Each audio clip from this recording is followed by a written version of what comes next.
സിനിമകളിൽ മാനേജർ പരിപാടി എന്താണെന്ന് ഞാൻ അതും കൂടി ഒന്ന് ക്ലാരിഫൈ ചെയ്യും. ബിക്കോസ് അതിനെക്കുറിച്ചുള്ള ചർച്ചകളുണ്ട്. എനിക്ക് ഒരുപാട് സുഹൃത്തുക്കളുണ്ട്, who are producers, production controllers എന്നില്ല. നിങ്ങളുടെ കൂട്ടത്തിൽ നിൽക്കുന്ന ഒരുപാട് ആൾക്കാർക്ക് എൻ്റെ ഡയറക്റ്റ് ആക്സസ് ഉണ്ട്. അപ്പോൾ ഒരു സിനിമ എന്നിലേക്ക് എത്തണമെങ്കിൽ ആർക്കും എപ്പോൾ വേണമെങ്കിലും വിളിക്കാം. ആ കൂട്ടത്തിൽ പെടുന്ന ഒരാളെന്ന നിലയിൽ എൻ്റെ ആദ്യത്തെ സിനിമ, പ്രൊഡക്ഷൻ കമ്പനിയുടെ ആദ്യത്തെ സിനിമയിൽ 3 വർഷത്തോളം എൻ്റെ ചുറ്റും നിന്നപ്പോൾ എന്നിലേക്ക് പെട്ടെന്ന് ആക്സസ് കിട്ടാനുള്ള സാധ്യത ഇയാളിലൂടെ ഉണ്ടായിരുന്നു എന്ന് സത്യമാണ്.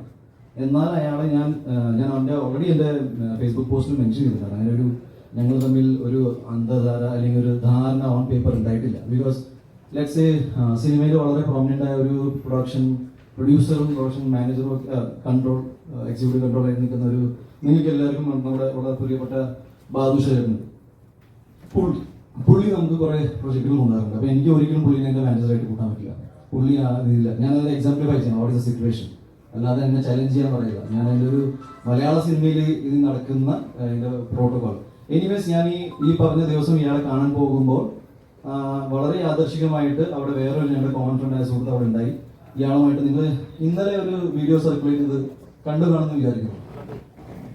അതിൽ വളരെ മാന്യമായിട്ടാണ് ഞാൻ സംസാരിച്ചുകൊണ്ടിരുന്നത്. അതിൽ വേറെ നിങ്ങളെല്ലാവരും അല്ലെങ്കിൽ ഒരുപാട് മീഡിയാസ് അല്ലെങ്കിൽ കുറേ പേര് ആൻറ്റിസിപ്പേറ്റ് ചെയ്യുന്ന അടി ഉണ്ടായിട്ടില്ല. ഇതൊരു അടി കേസായിട്ട് എടുക്കാൻ ബുദ്ധിമുട്ടുണ്ട്. ബിക്കോസ് അടി ഉണ്ടായിട്ടില്ല. ഞാൻ ആവർത്തിച്ചുകൊണ്ട് പറയാണ്, ആസ് എ വ്യക്തി എന്ന നിലയിൽ ഞാൻ ഇതുവരെ എൻ്റെ 22-ാം വയസ്സിലും 21-ാം വയസ്സിലും കണ്ട ആൾക്കാരെ ഇവിടെ കൂട്ടത്തിലുണ്ട്.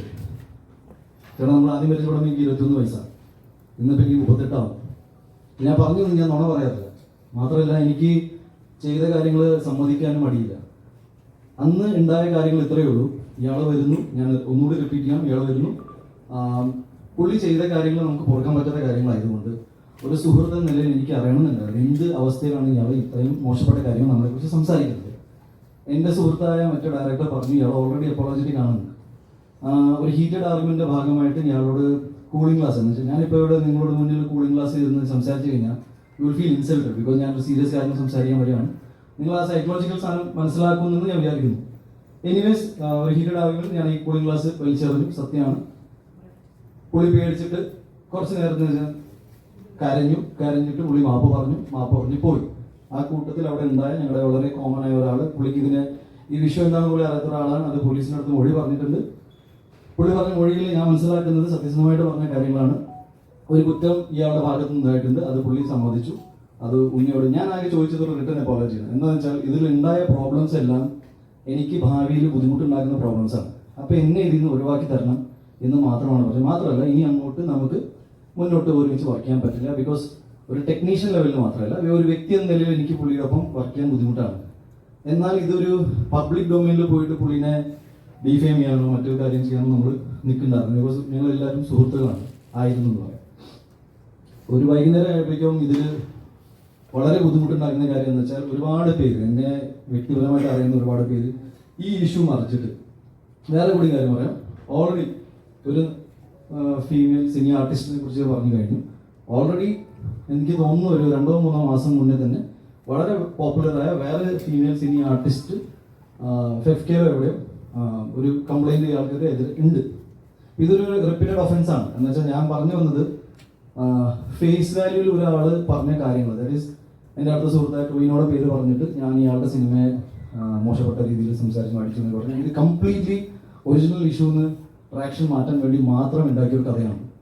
എൻ്റെ പ്രോബ്ലം എന്താണെന്ന് വെച്ചാൽ, ആ ആക്ച്വൽ ഇഷ്യൂ ആരും ഇതുവരെ ഡിസ്കസ് ചെയ്തിട്ടില്ല. ഞാൻ എന്തിനാണ് ഇയാളോട് സംസാരിക്കാൻ പോയത്, എന്താണ് എനിക്ക് ഇഷ്യൂ ഉണ്ടായത്.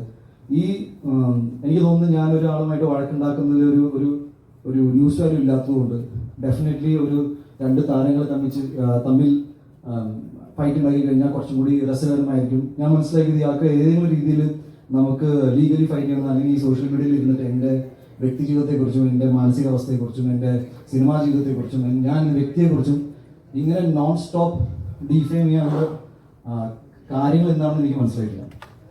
ഇതുവരെ ഒരു ഇഷ്യൂ എന്താണെന്ന് പുള്ളി അഡ്രസ് ചെയ്തിട്ടില്ല. ഞാൻ പറഞ്ഞു വന്നത് കംപ്ലീറ്റ്ലി ഫാബ്രിക്കേറ്റഡ് ആണ്. പറഞ്ഞ ഓരോ കാര്യങ്ങളും ഞാൻ നിഷേധിക്കുന്നു. എന്നെ സംബന്ധിച്ച് നടന്ന കാര്യങ്ങൾ ഇതാണ്. ഇതൊരു വളരെ മോശപ്പെട്ട കാര്യം പുള്ളിയുടെ ഭാഗത്ത് നിന്ന് ഉണ്ടായതുകൊണ്ട് അത് വിത്ത് പ്രൂഫ് പിടിക്കപ്പെട്ടു. ഇനി ഞാൻ ഈ പറയുന്ന ആൾക്കാർ ആരാണ്, ചുമ്മാ നിങ്ങളുടെ മുന്നിൽ ഒരു മലയാളം ഫിലിം ഇൻഡസ്ട്രിയിലെ ടോപ്പ് എന്താ പറയുക ഏറ്റവും പ്രോമിനൻ്റ് ആയ ഹീറോയിൻസിൻ്റെ പേര് വെച്ചിട്ട് ഞാൻ അവിടെ ഇറങ്ങി പോകുന്നില്ല. നിങ്ങൾക്ക് വേണമെങ്കിൽ ഇവിടെ ഇരുന്നിട്ട് അമ്മ അസോസിയേഷനിലേക്കും ടെസ്റ്റിലേക്കും ഫോൺ വിളിച്ച് ചോദിക്കാം ഇങ്ങനത്തെ പരിപാടി ഉണ്ടായിട്ടുണ്ടോ എന്ന്.